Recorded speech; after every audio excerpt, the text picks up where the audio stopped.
Okay students, today we will be dealing with 5 type of writs.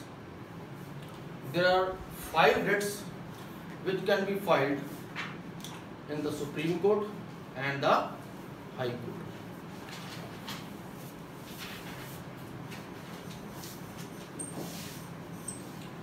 These writs are filed in the Supreme Court under Article 32, and the same 5 writs can be filed in the High Courts under Article 2 to 6.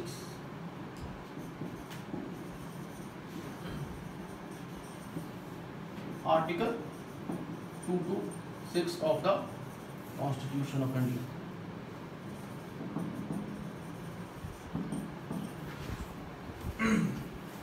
You see, there is not much difference between as far as writ jurisdiction is concerned of the High Court and the Supreme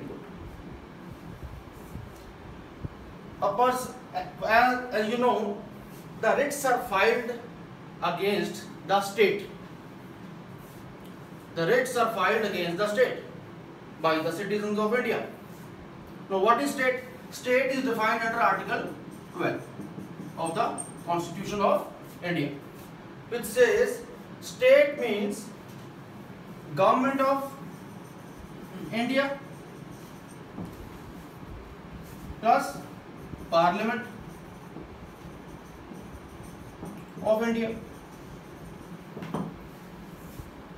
Government of state, this state means particular state, for example Punjab state, plus legislature of the Punjab state.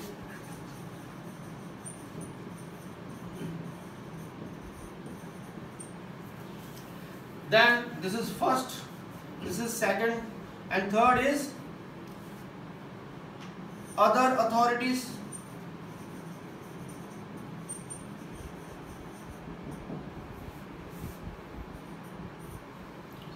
And other public authorities.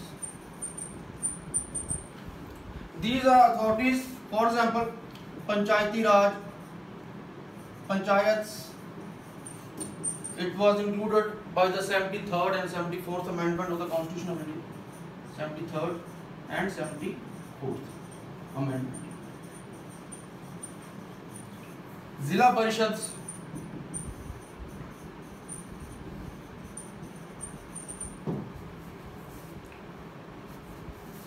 Electricity boards,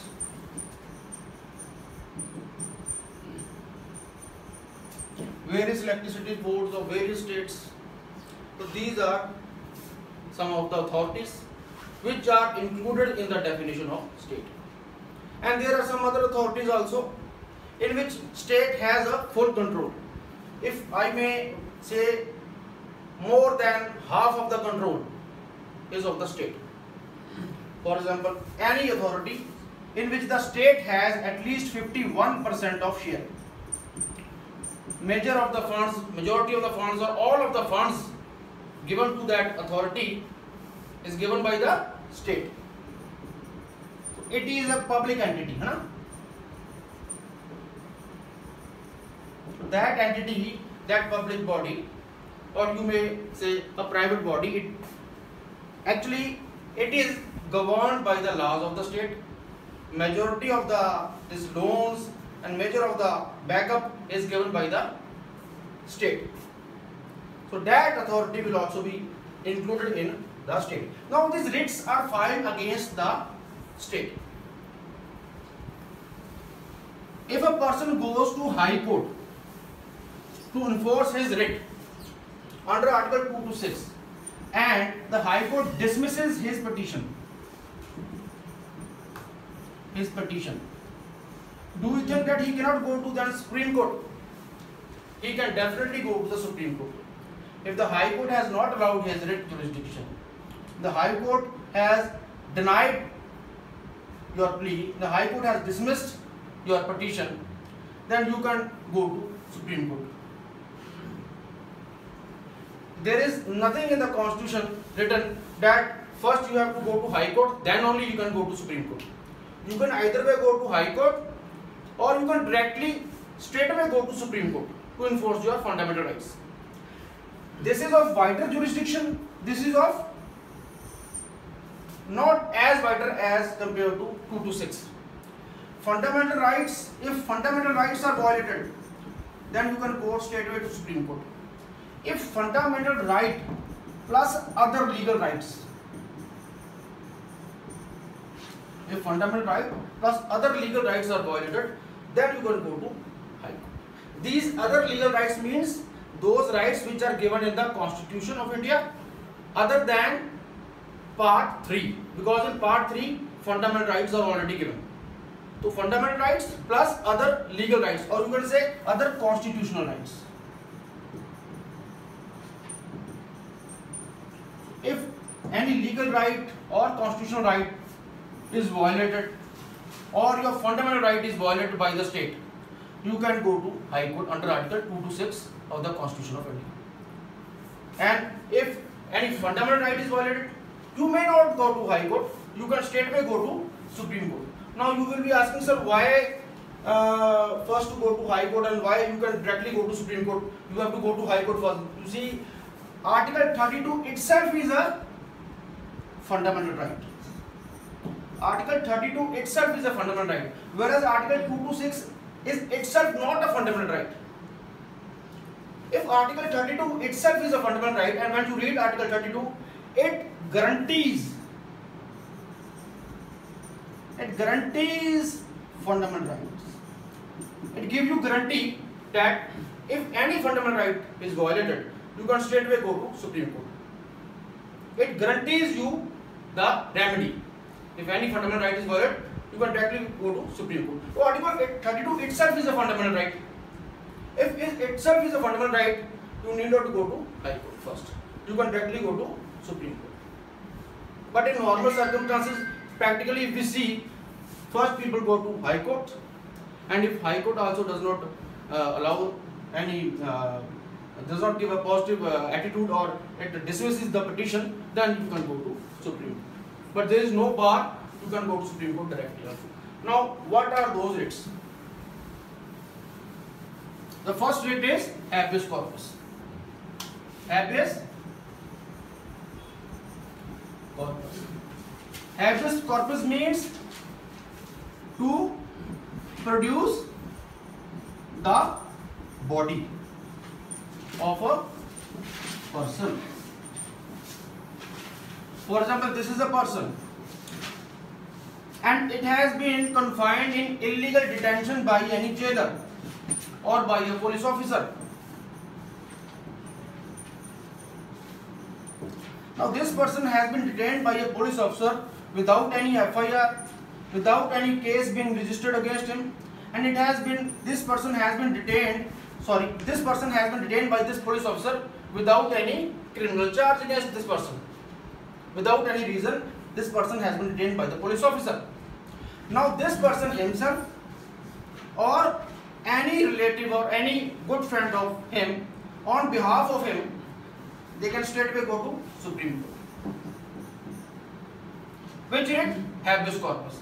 So habeas corpus writ means they will say that this person has been illegally detained by the police officer, or I can easily explain it to you in Hindi. तो ये बंदा जो कह रहा है कि मुझे इस पुलिस ऑफिसर ने बिना किसी मतलब के, बिना किसी रीजन के, बिना किसी लीगल रीजन के मुझे इन्होंने अंदर रखा हुआ है, ठीक है।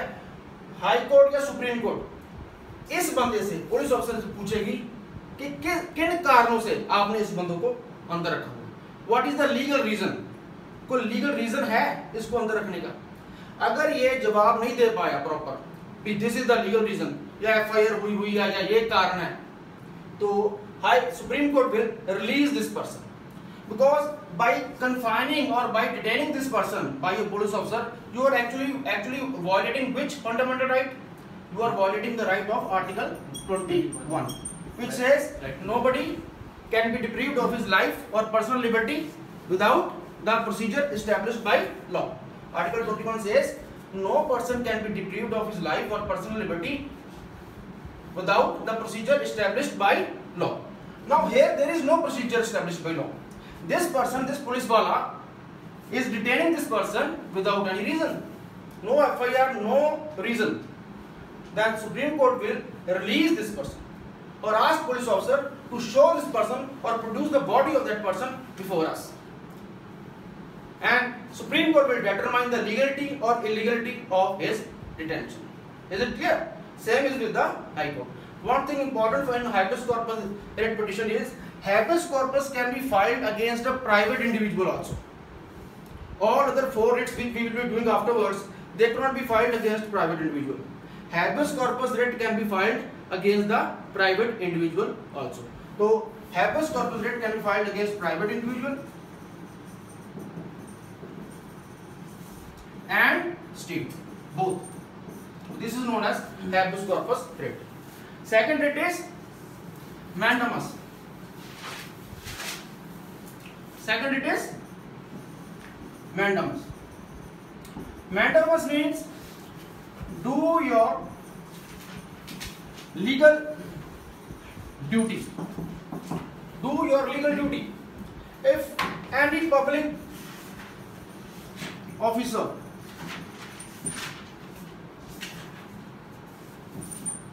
he is given any public duty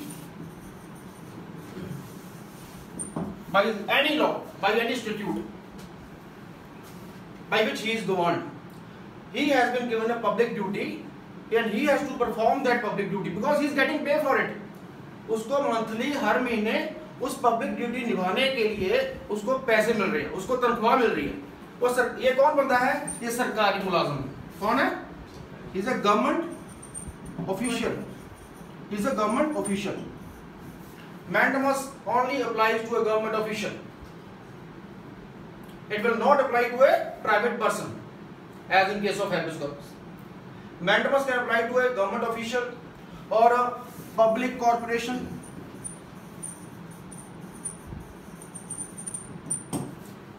All those persons which are performing their public duty.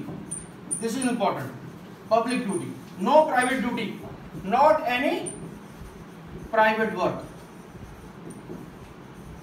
Only public duty. Any public corporation, any public officer, for example SDM, DC, any public officer, Tehsildar, they are performing their public duty. They are giving service to you. Is it clear? Even to lower courts,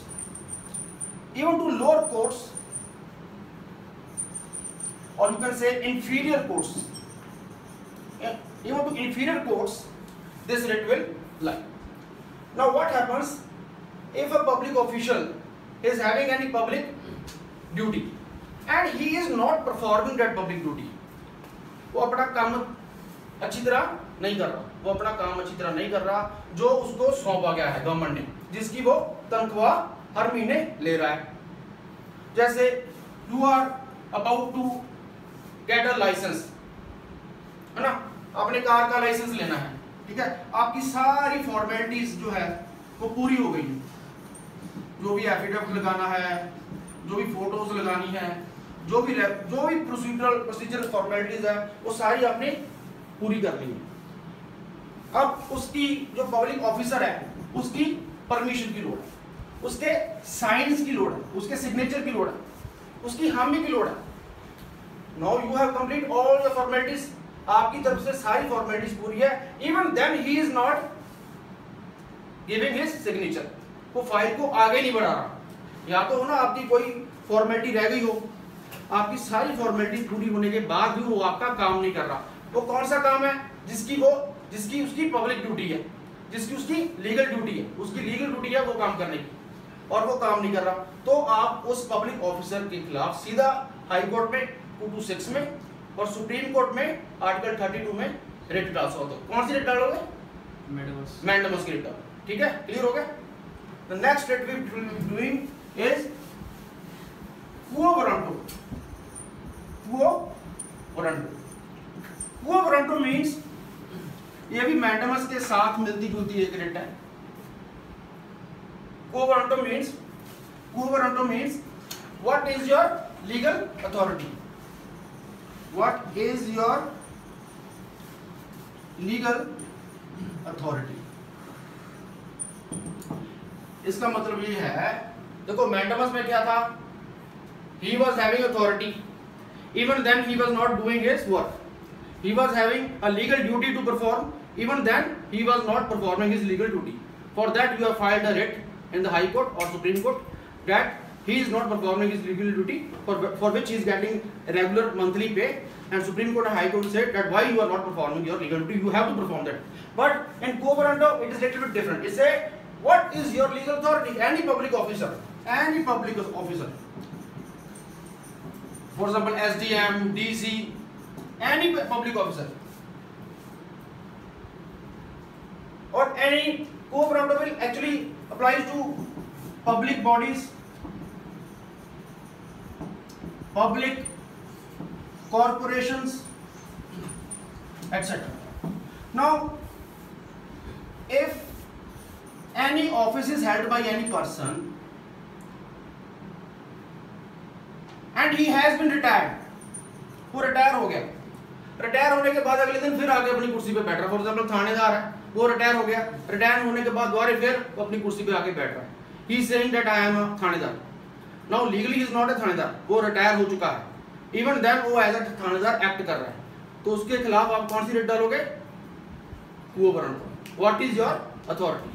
supreme Court उससे पूछेगी कि आपकी authority क्या है, आपको किसने authority दी है इस कुर्सी पे बैठने के लिए, आपको किसने ये अथॉरिटी दी है इस डिसीजन को देने के लिए? आपके पास तो कोई अथॉरिटी नहीं है, कोई लीगल अथॉरिटी नहीं है, आपका अपॉइंटमेंट लेटर दिखाओ, कोई अपॉइंटमेंट लेटर नहीं, समझा कि नहीं? तो व्हाट इज, ये कई बार जैसे एमएलए या एमपी है, जब एमएलए और एमपी है वो दो ऑफिस नहीं होल्ड कर सकता, उसको क्या कहते हैं? Office of profit. एमएलए और एमपी ऑफिस ऑफ प्रॉफिट नहीं होल्ड कर सकता, या तो वो ऑफिस ऑफ प्रॉफिट को हेल्ड कर ले, या एज ए एमएलए और एमपी उसको रिटायरमेंट या उसको रेजिग्नेशन देनी पड़ेगी. ठीक है, तो इसमें quo warranto की रिट आप डाल सकते हो उस एमएलए और उस एमपी के खिलाफ, और हाई कोर्ट और सुप्रीम कोर्ट उससे पूछेगी कि what is your legal authority, why you are holding these two posts, why you are holding this office of profit. तो कोई भी पब्लिक ऑफिशियल कोई पोस्ट, पब्लिक पोस्ट हेल्ड कर रहा है जिसको वो हेल्ड नहीं कर सकता, उसको कोई किसी ने वारंट नहीं दिया, किसी ने गवर्नमेंट किसी ने परमिशन नहीं दी कि उस पब्लिक चेयर पे उस पब्लिक ऑफिस को होल्ड करे और अपनी पब्लिक ड्यूटी निभाए, फिर भी वो अपनी पब्लिक ड्यूटी निभा रहा है, तो आप उसके खिलाफ quo warranto की रिट डाल सकते हो, और सुप्रीम कोर्ट और हाई कोर्ट उससे पूछेगी what is your legal authority. Nobody has given you this legal authority, so you should be stepping out from this public office. Clear हो गया? मैंडामस में एक चीज इंपॉर्टेंट है कि आपने डिमांड की थी अपना काम करवाने की और उसने रिजेक्ट कर दिया, ये आपको बताना मैं भूल गया. आपने डिमांड की थी कि मेरा ये काम होना चाहिए और उसने रिजेक्ट कर दिया, रिजेक्ट कर दिया. आपकी सारी फॉर्मेलिटीज पूरी हैं, जो आपने लाइसेंस की एग्जांपल दी थी, लाइसेंस बनाना आपकी सारी फॉर्मेलिटीज पूरी है, कोई भी फॉर्मेलिटी रही नहीं है, आपने डिमांड की कि मेरा काम हो जाए, इवन देन उसने बिना किसी रीजन के, बिना किसी कारण के आपको रिजेक्शन दे दी, तो आप उसके खिलाफ मैंडामस की रिट डाल सकते हो. quo warranto में वो जो पब्लिक अथॉरिटी काम कर रहा है उसकी कोई लीगल ड्यूटी नहीं है, उसको किसी ने बैठाया नहीं इसके ऊपर, फिर भी वो काम कर रहा है, तो हम उनसे पूछेंगे सुप्रीम कोर्ट के द्वारा कि आपको किसी ने इस पब्लिक कुर्सी पे या पब्लिक बॉडी पे बिठाया है and you have no legal authority to do this. ठीक है, इसके आगे टाइम इन हो गया, कितना टाइम हो गया? 19 मिनट. ओके, इसके आगे हम करेंगे सर्शोरारी एंड प्रोहिबिशन. जल्दी करेंगे. सर्शोरारी एंड बोलो prohibition. These are the two writs which are left. सर्शोरारी में सिंपल लैंग्वेज में आपको दिखाऊंगा. देखो सर्शोरारी और प्रोहिबिशन किन के खिलाफ पड़ती है? ट्रिब्यूनल्स के खिलाफ पड़ सकती है, क्वासी जुडिशियल बॉडीज के खिलाफ पड़ सकती है, जुडिशियल कोर्ट्स के खिलाफ पड़ सकती है। तो ट्रिब्यूनल्स, क्वासी जुडिशियल बॉडीज और judicial courts, these are the three bodies against which you can file certiorari और प्रोहिबिशन। ध्यान रखो, एडमिनिस्ट्रेटिव बॉडीज के खिलाफ भी सर्चुरी और प्रोहिबिशन पड़ सकती है। Administrative bodies for example administrative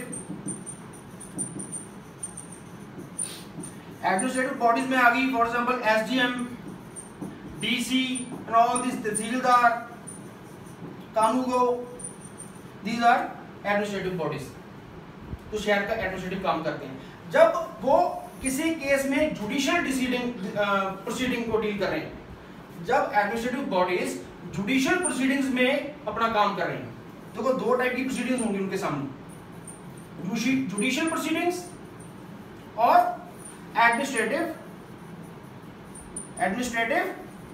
proceedings.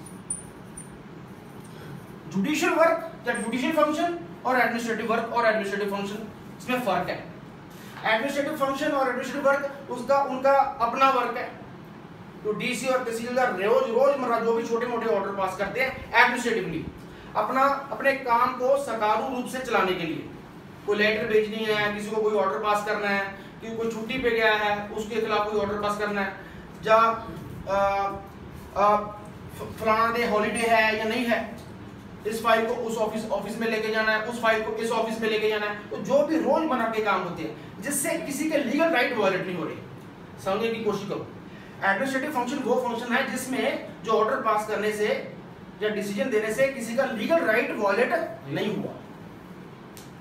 जब किसी का लीगल राइट वायलेट हो जाता है तो वो कौन सी प्रोसीडिंग्स हो जाती हैं? Judicial proceedings. तो judicial proceedings are those proceedings in which legal rights are involved. Administrative function में लीगल राइट्स इन्वॉल्व नहीं हुए। तो जहां तक एडमिनिस्ट्रेटिव डिसीजन होगा उस एडमिनिस्ट्रेटिव डिसीजन के खिलाफ हम सर्चुरी नहीं डाल सकते। सिर्फ जुडिशियल प्रोसीडिंग्स में जो डिसीजन आया है, जो ऑर्डर आया है, फाइनल ऑर्डर आया है, उसके खिलाफ हम सर्चुरी डाल सकते हैं। तो certiorari tribunals, quasi judicial bodies, judicial courts and even administrative bodies only in case if they are holding any judicial proceedings and they are giving any decision which are affecting the legal rights of the parties involved. Even administrative bodies में भी ये apply कर सकती है जब वो decision दे रहे हैं जिसमें legal rights involve. For example DC है, डीसी ने अपने किसी कर्मचारी को बिना नोटिस दिए, बिना उसकी सुने उसको डिसमिस कर दिया, उसको सस्पेंड कर दिया। अब यहाँ right of natural justice violate हुआ है कि नहीं हुआ? आर्डी अल्टरम पार्टम वायलेट हुआ है कि नहीं हुआ? नेचुरल जस्टिस की क्या है? नेचुरल जस्टिस ये कह रहा है कि किसी के खिलाफ कोई भी डिसीजन लेना हो, दो पार्टियां आई हैं, मैं जज हूं, मैं डीसी हूं, दो पार्टियां आई हैं, किसी के खिलाफ, या अगर दो पार्टियां नहीं भी है, सिंपल डिसीजन मेकिंग अथॉरिटी है और एक बंदा जिसके खिलाफ डिसीजन देना, उसको बिना सुने, उसका कुछ भी बिना सुने उसके खिलाफ अपने ऑर्डर पास करना है। He has the right to say on his behalf. तो उसको सुने बिना आप उसके खिलाफ ऑर्डर पास कर रहे हो, वो नेचुरल जस्टिस वायलेट हो रहा है, वो कुदरती न्याय वायलेट। कुदरती न्याय यही कह रहा है ऑडी अल्टरम पार्टम। ऑडी अल्टरम पार्टम का मतलब है nobody can be convicted or nobody can be given any decision against him without him being heard। उसको सुनना जरूरी है, उसको सुन के फिर आप डिसीजन कोई मर्जी ले सकते हो। जब बिना सुने उसके खिलाफ आपने कोई ऑर्डर पास कर दिया, वो नेचुरल जस्टिस वायलेट हो गया। तो वो एडमिनिस्ट्रेटिव अथॉरिटीज अगर करती हैं तो उसके खिलाफ भी आप सर्चुरी की रिट डाल सकते हो। तो सर्चुरी की रिट कब डलती है? ये ग्राउंड्स है सर्चुरी रिट की। ग्राउंड्स ऑफ रिट ऑफ सर्चुरी क्या है? Illegal exercise of jurisdiction. आपने जुरिस्डिक्शन यूज की है, उस ऑफिसर ने, उस जज ने, वो इलीगली यूज किया है। आपको इतनी पावर है आप इतनी पावर यूज कर रहे हो, आपकी पावर है इतना डिसीजन देने की और आपने डिसीजन दे दिया इतना, तो आपने अपनी जुरिडिक्शन को एक्सेस में यूज कर लिया। For example, then second is any illegality, कोई इलीगलिटी हुई है, जो जज है या ट्रिब्यूनल है उससे कोई इलीगलिटी हुई है। इलीगलिटी को पंजाबी में और हिंदी में क्या कहते हैं? इलीगल वर्क हुआ है, ठीक है, उसने कोई इलीगलिटी की है। और third is any illegal exercise jurisdiction और एक्सेस जुरिडिक्शन, एक्सेस जुरिडिक्शन, जहां कोई इलीगलिटी हुई है, जहां आपका एविडेंस नहीं लिया गया, एविडेंस आपका देखा ही नहीं गया, ठीक है, जहां error apparent on the face of record, error apparent on face of record. तो कोई इलीगल एक्सरसाइज ऑफ जुरिडिक्शन है, कोई इलीगल एक्सरसाइज ऑफ पावर है, कोई भी इलीगलिटी है, कोई ग्रॉस इनजस्टिस हो गई है उस डिसीजन से, ग्रॉस इनजस्टिस, जैसे आपका फंडामेंटल राइट वायलेट हो गया उस डिसीजन से, जो नहीं करना चाहिए था। आपका जो एविडेंस था उस एविडेंस को देखा ही नहीं गया, उस एविडेंस को देखा ही नहीं गया, वो डिसीजन प्राइम ऑफ साइड पढ़ के लगता है इट इज टोटली रॉन्ग, वो error apparent on the face of record, just by seeing the decision पता लग रहा है बिल्कुल गलत है, टोटली इलीगलिटी उसमें है, जज ने बहुत बड़ा ग्रॉस ब्लंडर कर दिया है उस डिसीजन में। तो इन सब ग्राउंड्स के खिलाफ आप सर्चुलरी डाल सकते हो। याद रखना, सर्चुलरी तब डलती है जब डिसीजन आ गया, जब डिसीजन आ गया। सर्चुलरी कब डलती है? जब डिसीजन आ गया। प्रोहिबिशन के भी यही ग्राउंड है, प्रोहिबिशन के भी यही ग्राउंड है। फर्क ये है, प्रोहिबिशन तब डलती है जब डिसीजन पेंडिंग है, सर्चुलरी तब डलती है जब डिसीजन आ गया। समझे कि नहीं? फर्क पता लगे आपको?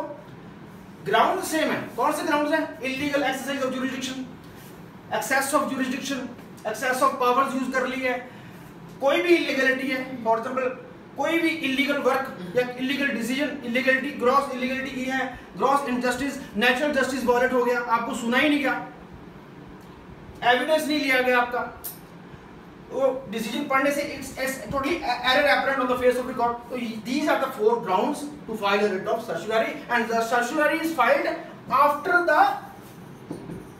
The decision is made. तो निचली कोर्ट और जुडिशियल बॉडी और ट्रिब्यूनल जब उन्होंने डिसीजन दे दिया तब सर्चुलरी डलेगी। प्रोहिबिशन कब डलेगी? जब अभी डिसीजन आना है। ग्राउंड सेम है। Prohibition during pending proceedings, during pending proceedings, जब प्रोसीडिंग्स उस जज के सामने, उस क्वासी ट्रिब्यूनल के सामने, क्वासी जुडिशियल बॉडीज के सामने पेंडिंग है। जब पेंडिंग है तो पहले ही आप preventive, as a preventive measure, prohibition क्या है? एज अ प्रिवेंटिव मेजर, पहले ही आप हाई कोर्ट या सुप्रीम कोर्ट में जाके उसको रोक सकते हो, और हाई कोर्ट सुप्रीम कोर्ट वो मैटर को अपने पास बुला लेगी और उसको कहेगी आप इस मैटर को बंद कर दीजिए। हाई कोर्ट सुप्रीम कोर्ट खुद स्क्रूटनी करेगी, खुद उस मैटर को देखेगी, और उसके बाद जो भी डिसीजन उसने लेना है हाई कोर्ट सुप्रीम कोर्ट ने, वो अपना डिसीजन लेगी। सर्चुलरी जब डिसीजन आ गया ग्राउंड से, तो क्लियर हो गया आपको? 5 writs, habeas corpus, certiorari, prohibition, mandamus and कोबर, ठीक है। कंकरेंट जुरिसडिक्शन है सुप्रीम कोर्ट और हाई कोर्ट की वाइटर जुरिसडिक्शन, ठीक है। तो these were the 5 writs. This is the lecture. I think it's over now. Okay.